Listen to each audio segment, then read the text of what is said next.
A menos que você tenha vivido em uma caverna nos últimos anos, é provável que conheça o jogo The Ghost of Tsushima, lançado para o PlayStation 4, o qual alcançou uma grande popularidade no mundo inteiro, seja por parte dos fãs, seja até mesmo pela crítica especializada.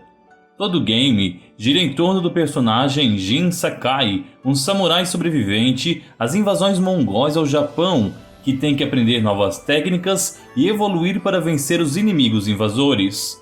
Embora o jogo seja interessante e poético, o protagonista jamais existiu na vida real e boa parte da trama não passa de ficção construída sob um pano de fundo histórico. No entanto, por mais incrível que pareça, as tentativas de invasões mongóis ao Japão são ainda mais interessantes do que aquilo retratado na obra. Menos épicas, é verdade, mas nem por isso ficam por baixo dos eventos do jogo. A diferença, no entanto, é que na vida real, o grande responsável por salvar o Japão não foi um samurai ou algo assim, mas o vento. Isso mesmo, o vento, o fenômeno natural que eu e você conhecemos. Para ser mais exato, estou falando de duas tempestades devastadoras que alteraram completamente o rumo da guerra. Ficou curioso? Então já curta, se inscreva em nosso canal e compartilhe o vídeo com seus amigos. Mas sem mais enrolação, vamos ao que realmente interessa. O Império Mongol é uma coisa nunca antes vista e jamais repetida ao longo da história. Depois do Império Britânico, que contava com inúmeras porções ultramarítimas, é o maior em extensão territorial de toda a história. Nenhum outro país jamais alcançou tantos territórios contíguos e nem jamais dominou povos e regiões tão diversas. No entanto, se por um lado foi colossal, por outro, o seu tamanho excessivo apenas colaborou para sua brevidade e para a facilidade com que entrou em colapso.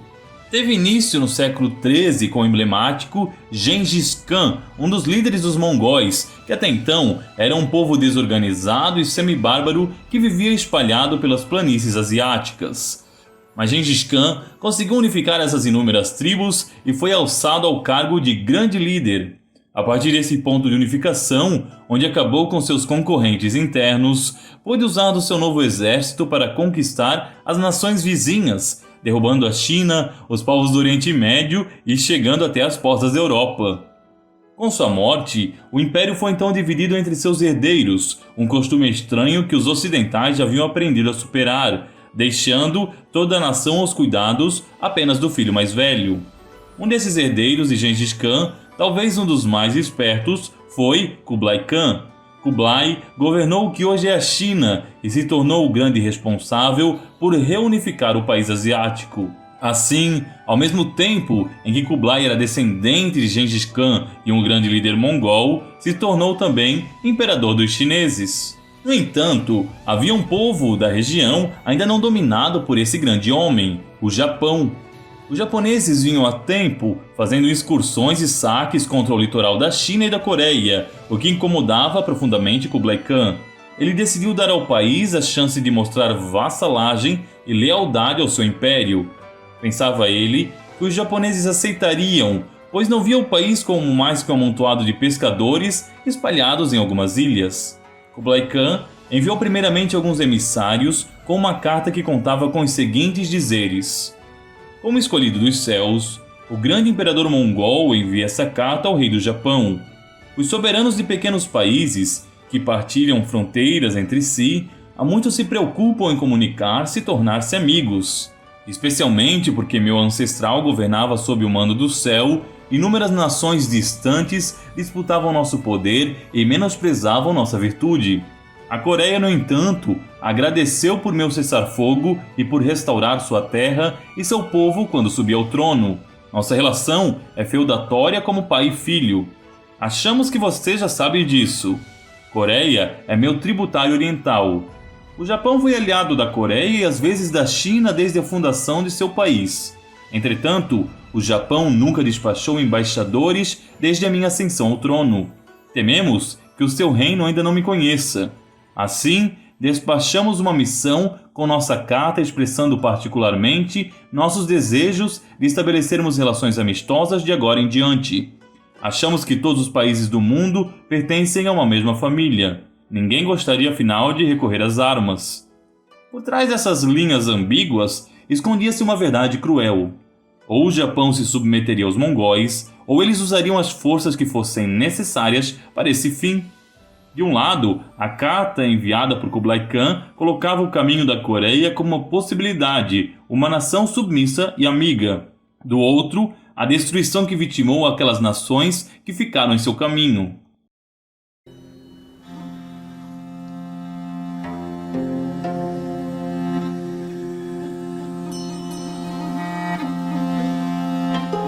Nessa época, o Japão era governado por um shiken, uma espécie de regente do governante. O nome desse shiken era Hojo Tokimune. Hojo, muito esperto, despachou os enviados de mãos vazias, numa tentativa de ganhar tempo para reunir alguma força militar. Mas embaixadores foram enviados pelos mongóis e eles também retornaram sem nenhuma resposta. Muitos outros emissários foram sendo enviados, alguns partindo da China, outros da Coreia, mas um a um eles foram sequer impedidos de desembarcar. Numa tentativa de resolver o problema, o governo japonês pediu que aqueles clãs que ficassem próximos à fronteira marítima da Coreia e da China reforçassem os seus exércitos e ficassem de prontidão, algo que de fato pouco adiantou, considerando a instabilidade do período e as frequentes disputas internas. Para acalmar a população da capital, que temia o avanço mongol, o imperador oficializou uma série de cultos e celebrações religiosas que visavam conseguir a ajuda dos céus contra a batalha que se avizinhava. Considerando o que viria de fato a ocorrer, eu diria que ele teve considerável sucesso nessa empreitada. Kublai Khan evidentemente partiu para o ataque quando percebeu que estava sendo feito de tolo pelos japoneses. Na verdade, ele achava que seria fácil invadir o arquipélago. O país é composto por muitas ilhas menores que servem de aporte para uma invasão, e o chefe mongol pretendia primeiramente aportar em Tsushima e Iki, e depois na Baía de Hakata. A invasão de fato ocorreu em 1274.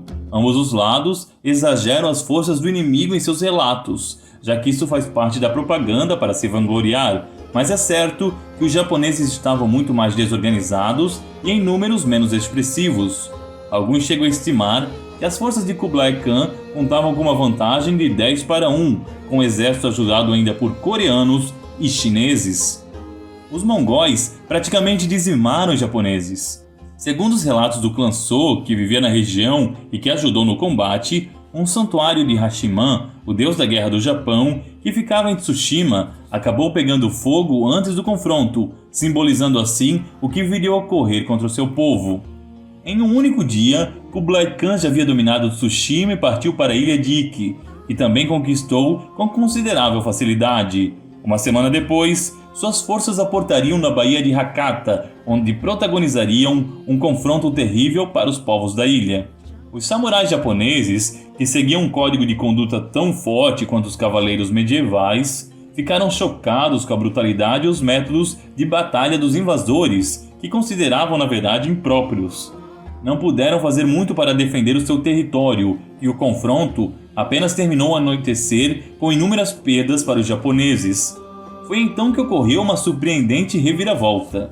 Como tentativa de se proteger de possíveis contra-ataques noturnos, os mongóis retornaram aos seus navios, onde planejariam aguardar até que pudessem realizar uma nova investida no dia seguinte. No entanto, um forte tornado, acompanhado de uma tempestade, dizimou quase que completamente a frota deles, obrigando os poucos navios que sobraram a recuarem. Com isso, os japoneses ganharam um pouco de fôlego, quase como se as forças do céu de fato tivessem intervido em seu favor.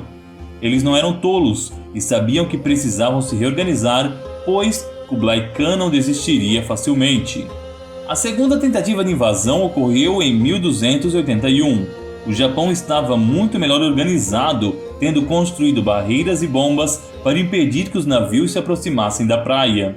O primeiro confronto ocorreu de novo em Tsushima, mas os moradores da ilha resistiram bravamente, ocasionando baixas terríveis ao exército de Kublai Khan, embora suas forças no fim acabassem sendo derrotadas.